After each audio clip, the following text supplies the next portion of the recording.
नमस्कार, मेरा नाम है अंजनी और आप देख रहे हैं गांव देहात। हम लोग सुल्तानपुर में मौजूद हैं।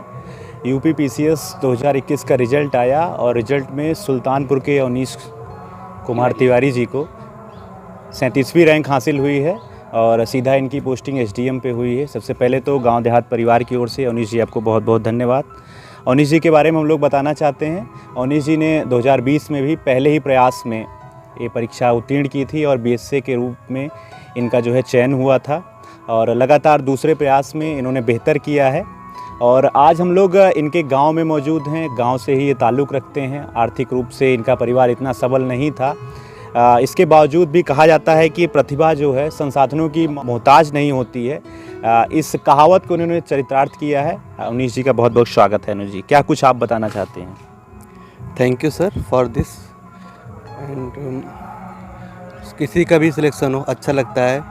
और जब मैंने पहली बार जो बीएसए के पद पर चयन हुआ था तो खुशी थी, लेकिन अंदर थोड़ा थोड़ा था कि नहीं, अभी जो सर्वोच्च पद है मुझे पीसीएस का नहीं मिल पाया है। अच्छा। तो उसके लिए मैंने फिर से तैयारी की और फिर से अपने आप को जहाँ कमियाँ थी मैंने उसे दूर की और इस बार सबके आशीर्वाद से जो है मुझे जो एफडीएम का पद मिला है बहुत ही अच्छा लग रहा है। थोड़ा सा जानकारी हम लोग चाहेंगे।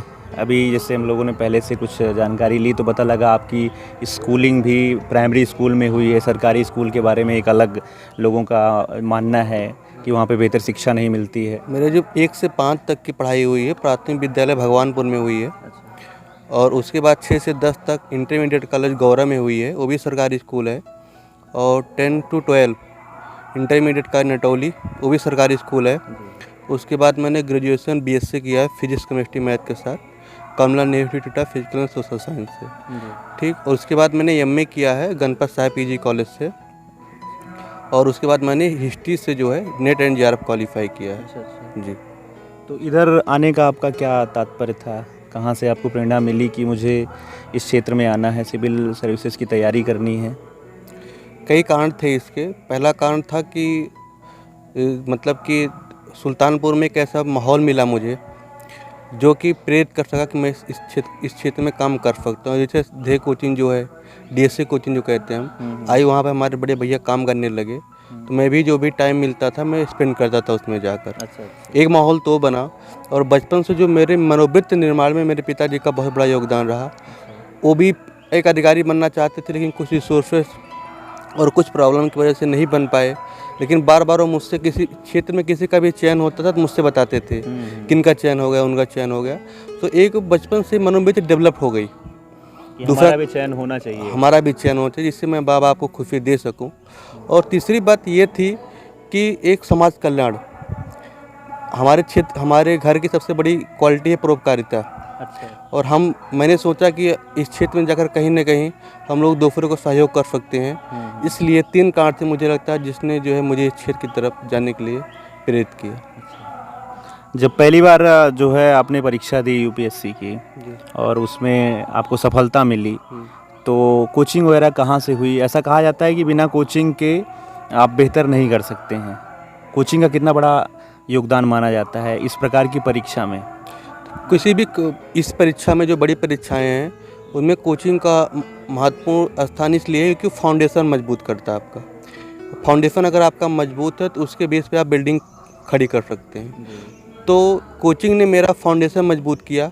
बाकी मैक्सिमम पढ़ाई जो है मैंने सेल्फ किया, वो हर एक आदमी को करना पड़ेगा, जो भी तैयारी कर रहा है हर एक इंसान को करना पड़ेगा।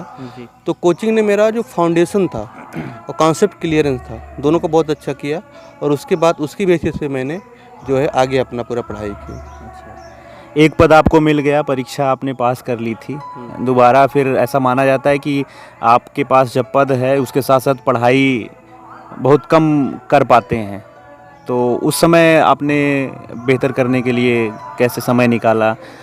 आप काम भी कर रहे थे, उसके साथ साथ पढ़ाई भी करनी थी। देखो, जॉब के साथ अगर आप तैयारी कर रहे हो तो टाइम मैनेजमेंट बहुत ज़्यादा इम्पॉर्टेंट है। तो मैंने अपने जो टाइम मैनेजमेंट था बहुत अच्छा किया। जैसे मैं सुबह उठता था, सुबह उठने के बाद जब तक मुझे ड्यूटी नहीं जाना होता था 1-2 घंटे में निकाल के पढ़ लेता था। उसके बाद जब मैं जाता था गाड़ी से जाता था, गाड़ी में भी जो भी टाइम मिलता था मैं पढ़ते हुए जाता था। फिर ऑफिस गया, ऑफिस को आने के बाद जो लौटता था 1 घंटा मेरे वहाँ से ऑफिस से घर तक जाने में लगता था लगभग। तो वो गाड़ी में पढ़ते हुए मैं जाता था। सैटरडे संडे मेरा ऑफ रहता था मैक्सिमम, तो उस टाइम में अच्छे से पढ़ाई मैं करता था। तो मैंने इसकी तैयारी जो है टाइम मैनेजमेंट के साथ की, जिससे मुझे सफलता मिली। इस परीक्षा में जो है जो इंटरव्यू है, साक्षात्कार, इसका बड़ा योगदान माना जाता है। अधिकतर लोग कहते हैं कि मैंने जो है परीक्षा, लिखित परीक्षा पास कर ली है, लेकिन इंटरव्यू में हमारा सिलेक्शन नहीं होता है, नंबर कम आते हैं, वहाँ जाके असफलता हाथ लगती है। तो इंटरव्यू के लिए क्या कुछ आपकी तैयारियाँ थी? इंटरव्यू इम्पॉर्टेंट है। जैसे पीसीएस में जो है 100 नंबर का इंटरव्यू होता था। पहली बार में मुझे बहुत अच्छे नंबर मिले थे, 74 नंबर मिले थे। इस बार भी मेरे लिए चुनौती थी कि मैं उतना अंक प्राप्त कर सकूं या उससे ज़्यादा अंक प्राप्त कर सकूं। तो इंटरव्यू की तैयारी के लिए मैं समझता हूं सबसे इम्पॉर्टेंट है आपका डिटेल्ड एप्लीकेशन फॉर्म, जिसमें आपकी स्कूलिंग कहाँ से हुई है, आपका होम टाउन कहाँ पर है, आपका भौगोलिक स्थिति जिस क्षेत्र में आप रहते हैं उसकी, और आपका ऑप्शनल क्या है, और आपका फेवरेट हॉबी क्या है। तो ये कुछ चीज़ें होती हैं जो कि बहुत इंपॉर्टेंट होती है डैप में। इसको आप अच्छे से क्लियर कर लीजिए। दूसरी बात, समसामयिक मुद्दे, करंट अफेयर्स जो उस समय चल रहे होते हैं 1 से 2 महीने के अंदर में या तत्काल चल रहे होते हैं, वो बहुत इंपॉर्टेंट होते हैं। और थर्ड थिंग, मॉक इंटरव्यू बहुत सारे प्लेटफॉर्म पे, कोचिंग प्लेटफॉर्म पे दिए जाते हैं, बच्चे देते हैं, उसको मैंने ज्वाइन किया। तो 3 चीज़ें की मैंने, जिसकी वजह से जो है मुझे इंटरव्यू में शायद अच्छे नंबर मिले होंगे। और यहाँ पे जो लोग तैयारियाँ करते हैं, सुल्तानपुर बड़ा शहर है, बड़ा जनपद है, गौरवशाली इतिहास इसका रहा है। तो ऐसी स्थिति में जो कोचिंग संस्थान हैं या यहाँ के जो लोग बच्चे पढ़ाई कर रहे हैं, उनके लिए क्या कुछ आप संदेश देना चाहते हैं? मुझे लगता है कि जब से शिक्षा का डिजिटलीकरण हुआ है और विभिन्न कोचिंग और रिसोर्सेज का विकेंद्रीकरण हुआ है, मतलब कि बड़े शहरों से छोटे शहरों की तरफ, तब से मुझे लगता है कि जो पहला जैसा समय था वो अब कम हो गया है। अब आप छोटे शहरों पर रहकर समयबद्धता के अनुसार, कटिबद्धता और जो है पूर्ण निष्ठा के साथ अगर तैयारी करें तो निश्चित रूप से आपको सफलता मिल सकती है। मेरे जो फाउंडेशन हुआ यहीं सुल्तानपुर से हुआ। मुझे ऑप्शनल का तैयारी करना था क्योंकि मैं साइंस मीडियम से था और मेरा जो ऑप्शनल था वो था भूगोल था, तो इसके लिए मुझे जाना पड़ा लखनऊ। तो लखनऊ में मैंने ऐसे कोई स्पेशल कोचिंग नहीं की, वहाँ पर जाकर मैंने सेल्फ स्टडी की थी लखनऊ में जाकर। सिर्फ ऑप्शनल पेपर के लिए मैंने वहाँ पर कोचिंग लिया था। वहाँ पे ऐसा है कि जैसे आपके पास जो संस्थान हैं, कोचिंग संस्थान, फीस वगैरह ज़्यादा रहती है। हम लोगों को जानकारी मिली कि स्कॉलरशिप जैसा कुछ था और उसमें आपने बेहतर किया, इस वजह से भी आपको वहाँ पे जो है फीस वगैरह में भी छूट मिली थी। हाँ, मतलब यहाँ पर एक टैलेंट हंट परीक्षा होती थी, जिसके माध्यम से जो अच्छे छात्र होते हैं उनको जो है कम जो है पैसे में कोचिंग दी जाती थी। तो उसको मैंने दिया था, तो मेरे अच्छे नंबर आए थे, तो जो है मुझे जो है उसमें उसके तहत छूट मिली हुई थी। बहुत बहुत धन्यवाद अवनीश जी आपका। गांव देहात परिवार की ओर से आपको ढेर सारी शुभकामनाएं। निश्चित ही आप जो है गांव देहात के जो भी आदर्श हैं उसमें उनमें से एक हैं। तो आज हमारे साथ है यूपीएससी 2021 की परीक्षा में 37वीं रैंक लाने वाले अवनीश कुमार तिवारी जी थे, जिनका चयन एसडीएम पद पे हुआ है। सुल्तानपुर के जो है घाटमपुर गांव के ये रहने वाले हैं, कूड़ीभार ब्लॉक पड़ता है। आज हम लोग इनके गांव में मौजूद हैं, इनके घर पे मौजूद हैं। यहाँ से हम लोगों ने जानकारी ली और इंटरव्यू के माध्यम से आप लोगों तक इनकी बात पहुँचाने का प्रयास किया। बहुत बहुत धन्यवाद आपको, बहुत बहुत बधाई। गांव में आते थे, बड़े प्रेम से सबसे पहले पैर छूते थे और बैठते थे।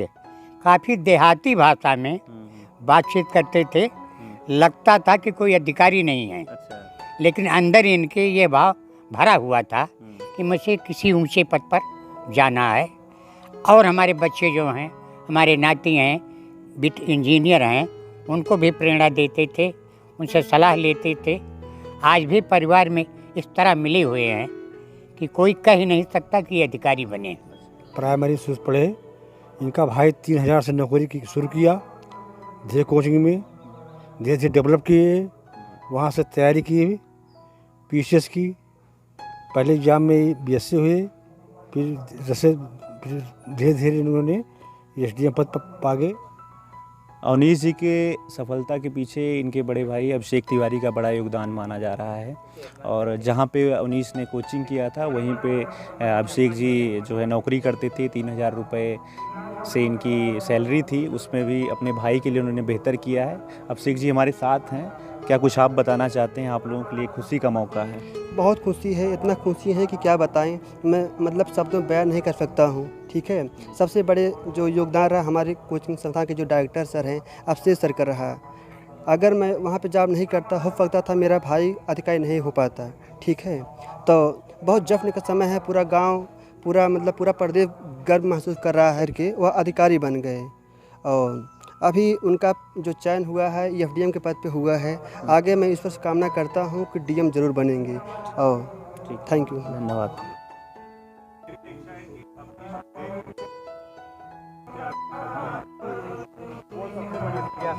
हम लोग एसडीएम अवनीश तिवारी कह सकते हैं, उनके गांव में हैं, घाटमपुर कोड़ीभार ब्लॉक का एक गांव है और उनके घर पे मौजूद हैं। उनकी माता जी हमारे साथ हैं। सबसे पहले तो बहुत बहुत बधाई कि आपके लड़का अधिकारी हो गया। बहुत बहुत बधाई। कैसा महसूस कर रही हैं आप? अच्छी बात है। हाँ, तो और आप क्या आशीर्वाद देना चाहती हैं? लोगों के लिए क्या संदेश देना चाहती हैं?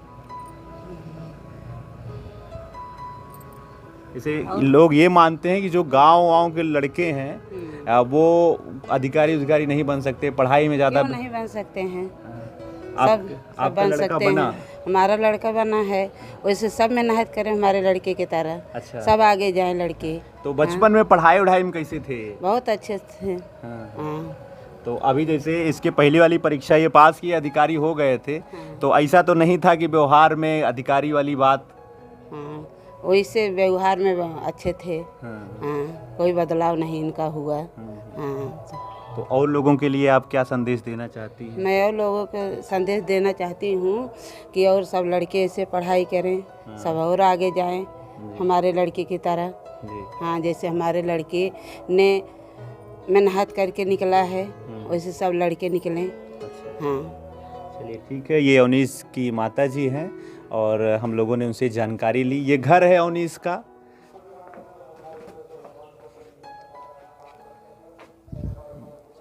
ये अवनीश जी का घर है। एक झुग्गी झोपड़ी से, गांव के घर से लोग बेहतर कर सकते हैं। ये जो है कहावत को चरितार्थ अवनीश जी ने किया है। अवनीश तिवारी जी का चयन यूपी पीसीएस 2021 में 37वीं रैंक के पद पे हुआ है। एसडीएम पद उनको सुशोभित हुआ है। हम लोग उनके गांव में हैं, यहाँ पे आपको जानकारी बता रहे हैं।